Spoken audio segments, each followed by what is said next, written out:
tujuan daripada pemekaran Pangandaran ini adalah pemekaran Pangandaran ya, untuk mensejahterakan masyarakat.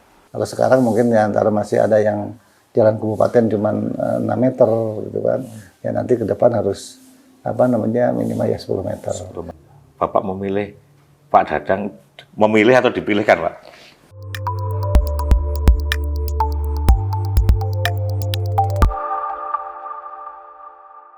Selamat pagi Tribuners, jumpa lagi bersama saya Adi Sasono, pemimpin redaksi Tribun Jabar dalam acara Mata Lokal Memilih. Nah, hari ini saya berada di Kabupaten Pangandaran, tidak jauh dari pantai, dan tentu saja saya berada bersama dengan Bapak Ujang Endin Indrawan, SH, ya, calon Bupati nomor urut 2 di Pilkada Pangandaran 2024. Selamat pagi, Pak. Selamat pagi, Pak. Terima kasih sudah menerima kami. Sama. Sehat, Pak? Alhamdulillah. Terima kasih sudah menyiapkan waktu di sela kesibukan berkampanye, Pak, ya. Siap. Ya. Pak, pertanyaan pertama, Pak. Mengapa Bapak memutuskan untuk ikut lagi dalam kontestasi Pilkada 2024 di Pangandaran?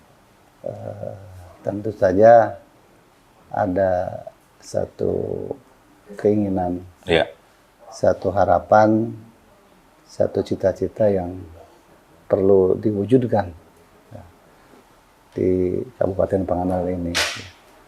Yang kaitan dengan tadi salah satunya adalah tujuan daripada pemekaran Pangandaran ini adalah Pemekaran Pangandaran ya, untuk mensejahterakan masyarakat. Ya. Dan saya ingin ikut mewujudkan apa yang menjadi cita-cita pemekaran. Oke. Nah, Bapak kan yang kami tahu Bapak berpisah dengan partai lama, Pak, ya. Ya. Itu kenapa, Pak? Mungkin partai berpikiran lain mungkin, Pak. Berpikiran lain. Saya tidak tahu pikirannya apa. Okay. Kalau saya ketika partai menentukan kebijakannya terhadap kader lain, yang apa-apa. Oke, biasa aja. Berarti dengan Bapak maju lagi itu ada sesuatu yang perlu lagi dibenahi atau perlu lagi ditingkatkan di Kabupaten Pangandaran, gitu, Pak, ya. Apa itu, Pak? Ya, satu, Pangandaran kan sebagai daerah otonomi baru, Pak. Ya. Daerah otonomi baru, banyak hal yang perlu diwujudkan, perlu dibangun, ya, diantaranya ya, satu kaitan dengan pariwisata. Pariwisata sudah sampai sejauh ini sudah bagus, ya. Terus juga jumlah wisatawan yang datang ke Pangandaran, baik lokal maupun wisatawan mancanegara cukup baik peningkatannya, ya. Lonjakannya cukup bagus. Namun kan kita tidak boleh puas di situ saja, harus ada. Sebentar, Pak. Setahun berapa, Pak, ini? Ini sekitar 4 jutaan, Pak. 4 juta ya? Kayaknya tertinggi di Jawa Barat mungkin. Kelihatannya. Gitu. Kelihatannya.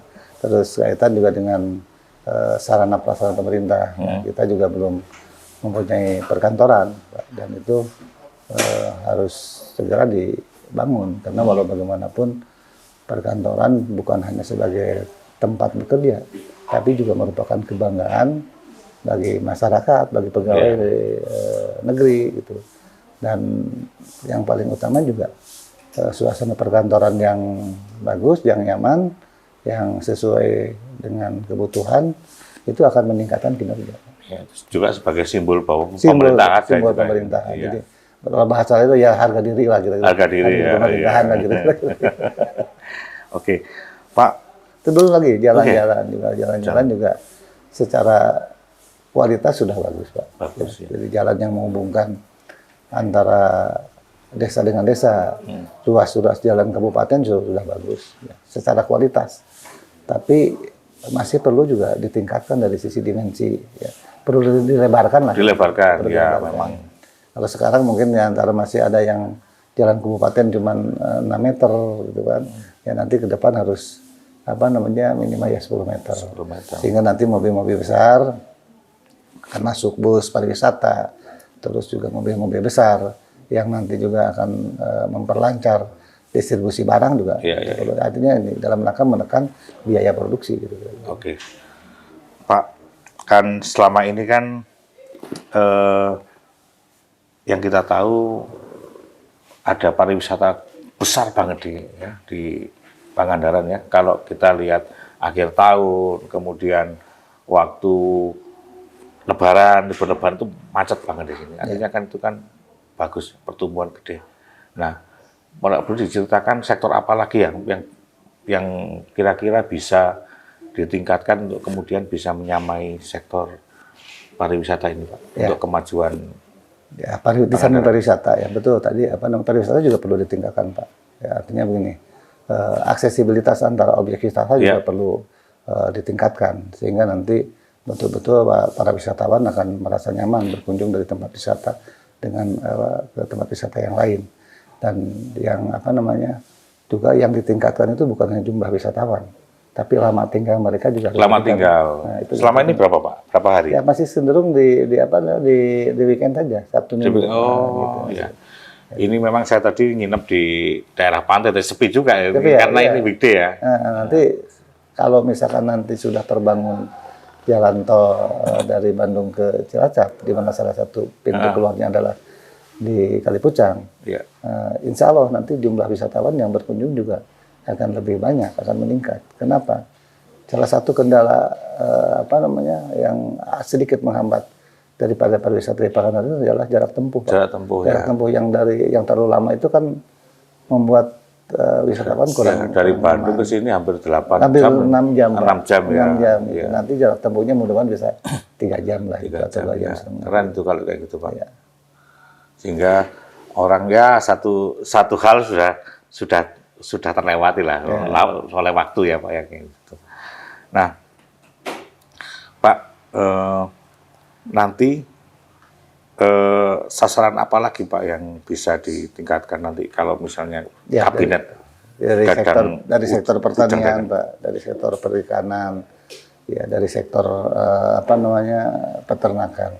Perikanan ini di samping perikanan laut, kita juga ada perikanan darat, Pak. Ya, budidaya ikan, budidaya udang. Itu juga merupakan potensi yang bisa dikembangkan dalam rangka meningkatkan kesejahteraan masyarakat. Termasuk juga nanti untuk peternakan. Di sini juga lahan peternakan cukup tersedia luas, Pak. Untuk di daerah Cimerak, terutama di Cimerak, Pak. Cimerak Lantai Julang itu cukup bagus. Kalau industri pengolahan ikan, Pak? Industri pengolahan ikan belum ya? Paling cuma ada di Ibu Susi aja, baru satu. Susi aja ya. Itu nanti akan ada rencana untuk diperluas sehingga itu kan itu domainnya domainnya provinsi atau bukan, kalau swasta ya, swasta, Pak. Jadi kita hanya memfasilitasi bagaimana supaya investor mau berinvestasi di Pangandaran gitu, dari berbagai sektor gitu, sektor ekonomi ya, termasuk mungkin nanti dari sektor perikanan, Pak. Kita agak belok sedikit tentang calon wakil bupati. Bapak memilih Pak Dadang, memilih atau dipilihkan, Pak? Memilih ya. Mengapa memilih Pak Dadang, Pak? Satu, dia punya pengalaman yang bagus ya. Sebagai birokrat juga bagus ya, karena dia pernah menjadi kepala badan pendapatan daerah ya. Ya. Juga dia seorang pengusaha ya, artinya dia bisa mempunyai jiwa entrepreneur, Pak. Entrepreneur. Jadi jiwa itu adalah penting dalam rangka bagaimana mengkalkulasi anggaran, Pak. Itu penting juga. Berapa lama Bapak membangun chemistry dengan Pak Dadang? Sebetulnya sudah lama, Pak. Jadi sudah lama, karena memang saya dengan beliau itu kenalnya udah lama juga, Pak.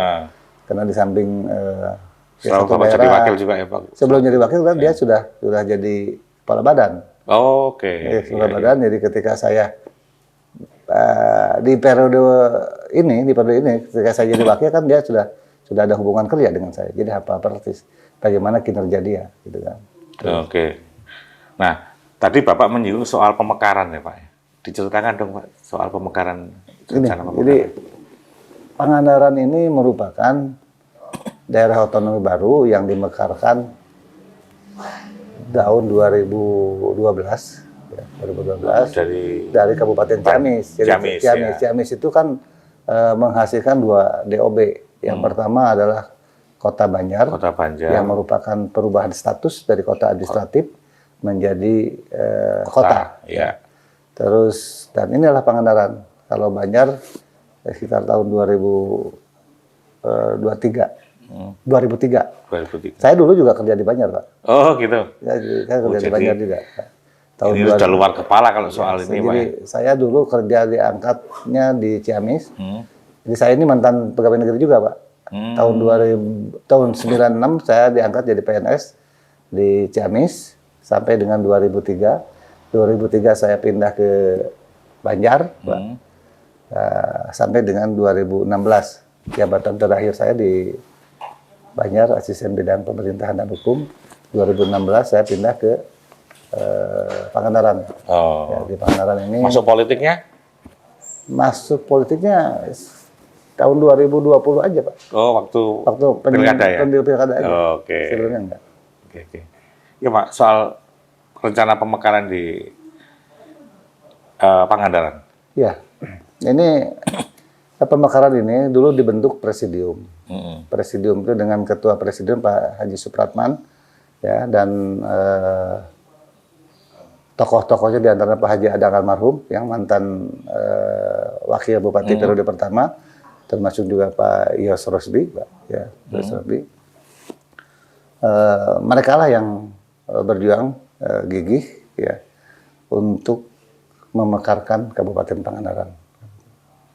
Jadi Pangandaran ini masih terlalu luas untuk sekarang. Ciamis itu terlalu luas. Ciamis itu terlalu luas untuk dikelola oleh satu kabupaten. Ya. Makanya kan salah satunya diantaranya tujuan dari pemekaran itu adalah di samping memang tadi untuk meningkatkan kesejahteraan masyarakat, juga meningkatkan kemandirian, tujuan untuk mendekatkan pelayanan. Itu terlalu luas. Jauh Pak, dari sini kalau dulu ke Ciamis itu bisa 3 jam. Ya, iya. Gitu. Saya lama juga sih kemarin. Tapi ya memang karena lama itu sebenarnya agak terhibur karena jalannya bagus, Pak. Jalannya bagus. Ya, jalannya bagus. Dan medannya juga saya kira nggak terlalu berat, meskipun naik turun, tapi saya kira nggak ada yang ekstrim. Ya. Sehingga sebenarnya ya mudah saja sebenarnya. Tinggal jauhnya aja ya, Pak. Ya. Jadi jalur dari Ciamis ke Pangandaran ini ada beberapa alternatif. Kalau ini jalan nasional yang Bapak kemarin jalan nasional, nanti ada jalan kabupaten yang menghubungkan Pangandaran dengan Ciamis juga ada. Itu bagus juga. Bagus. Ya. Secara struktur konstruksi bagus, cuman tadi masih belum dilebarkan. Masih 4 meter lah itu rata-rata jalannya. Nah, Pak, ini ada satu hal yang selama ini menarik di media, Pak. Ya, mungkin nanti saya tanya bagaimana Bapak nanti menyelesaikan. Itu soal yang kapan hari itu ramai soal tabungan SD, Pak. Oh, iya. Nah, kira-kira nanti Bapak mau menyelesaikan seperti apa? Jangan-jangan nanti muncul lagi gitu. Bukan jangan-jangan muncul lagi, Pak. Terus muncul memang faktanya itu belum selesai. Belum selesai, ya. Dan memang agak sulit, Pak, untuk penyelesaiannya. Tapi pemerintah nanti akan ikut membantu lah. Dan sekarang pun juga pemerintah ikut membantu, memfasilitasi untuk pengembalian uang-uang siswa yang terpakai oleh guru. Ya, ada juga yang macetnya di koperasi, Pak. Di koperasi, ada koperasi guru lah biasanya itu. Ada yang di Cijulang, ada yang di Parigi gitu, Pak. Ya. Dan sekarang juga perlahan-lahan ada juga yang mulai dicicil oleh bendahara lah. Artinya mestinya nanti itu tidak boleh ada lagi tabungan yang diambil dipungut dari siswa gitu mestinya. Jadi harusnya praktek-praktek seperti itu harusnya kan langsung ke bank. Ke bank ya? Ya, harusnya ke bank gitu. Jadi nanti pelayanannya nanti kita kerjasama dengan bank, nanti bank lah yang mengambil langsung dari siswa, dari sekolah. dari sekolah. Jadi di kolektornya tetap di Iya. Karena di sekolah. di bank lebih terjamin kan sebenarnya ya. Gitu. Oke, Pak, cita-cita Bapak untuk Pangandaran apa Pak? Kira-kira nanti dalam bayangan Bapak itu 10 atau 20 tahun lagi Pangandaran itu harus seperti apa Pak? Saya ingin gini Pak, jadi Pangandaran ini sebagai daerah tujuan wisata ini betul-betul menjadi daerah tujuan wisata yang termaju lah di Pulau Jawa lah, kita kira 10 atau 20 tahun ke depan. Bahkan Pulau Jawa ya Pak ya? Di Pulau Jawa maksudnya, di Pulau Jawa. Yang termaju di Pulau Jawa. Nanti itu seperti apa Pak kira-kira Pak? Ya, Dalam mungkin imajinasi Bapak. jadi nanti kalau ini ya mendekati seperti Bali lah kira-kira begitu. Tapi tidak seperti Bali. Jadi ada apa namanya, yang datang itu bukan hanya wisatawan lokal Pak, tapi juga harus yang banyak itu wisatawan mancanegara. Kenapa? Karena kalau apa namanya, kalau wisatawan mancanegara kan meningkatkan devisa Pak, ya kan? Iya betul. Itu yang paling penting itu. Jadi cara untuk meningkatkan devisa bagi negara kan itu. Kalau hanya wisatawan lokal, ya tadi hanya lokalan saja, Pak. Hanya pindah dari satu daerah ke daerah lain saja. Iya, gitu. iya. Duitnya berputar di Jabar. Iya. Gitu. Sementara itu paling jauh dari mana Pak? Kalau yang tercatat? Banyak juga Pak sekarang. Sudah mulai ada peningkatan, ya.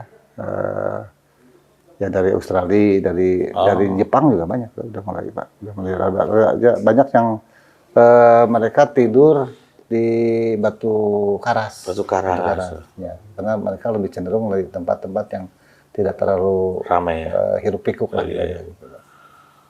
Pak, menurut Bapak berbahaya nggak kalau misalnya dibuka surfing itu Pak? Surfing?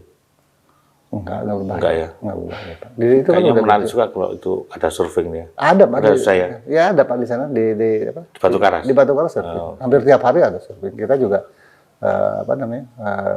Melahirkan bukan yang bukan yang di daerah nelayan itu ya. Bukan tempat itu Pak, di tempat apa namanya? Legok Pari. Legok Pari. Legok Pari itu. Itu melahirkan atlet nasional. Atlet-atlet ya. Atlet nasional. Nah, Pak, terakhir mungkin Pak Ujang punya sesuatu yang mau disampaikan kepada warga Pangandaran, Pak. Mana, Pak?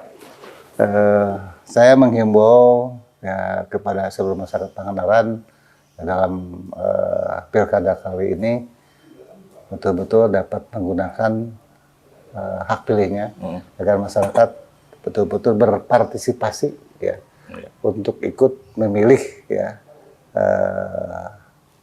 dalam pilkada ini. Silakan siapa yang dipilih, silakan masyarakat punya pikiran, punya perasaan tersendiri. Yang penting silakan memilih, dan yang kedua juga menjaga kondisivitas. Ya. Nah, itu yang penting. Itu penting, Pak. Ya. Jadi apa namanya? Jadi demokrasi ini adalah betul-betul harus terjaga dari hal-hal yang buruk. Artinya yang namanya demokrasi, yang namanya pesta demokrasi harus apa namanya diikuti, dilaksanakan secara dengan sukarela, dengan penuh kegembiraan lah gitu. Kita menyongsong, mari kita songsong pemimpin yang baru nanti itu dengan penuh sukacita, dengan penuh kegembiraan gitu. Oke, terima kasih. Demikian Tribuners wawancara saya dengan tokoh Pangandaran, calon Bupati nomor urut 2, Bapak Ujang. Nah, tadi banyak disampaikan bahwa sangat inspiratif bagaimana rencana pengembangan wisatawan, pelebaran jalan supaya nanti tidak macet gitu. Nah, ini tentu saja akan menjadi pertimbangan Bapak Ibu semua, Tribuners khusus yang Pangandaran ya, untuk memilih dalam pencoblosan November 2024. Nah, itu kita akan bertemu lagi dalam bincang-bincang mata lokal pemilih, tentu saja dengan tokoh yang tidak kalah inspiratif. Terima kasih, salam sejahtera semua, semoga sehat selalu.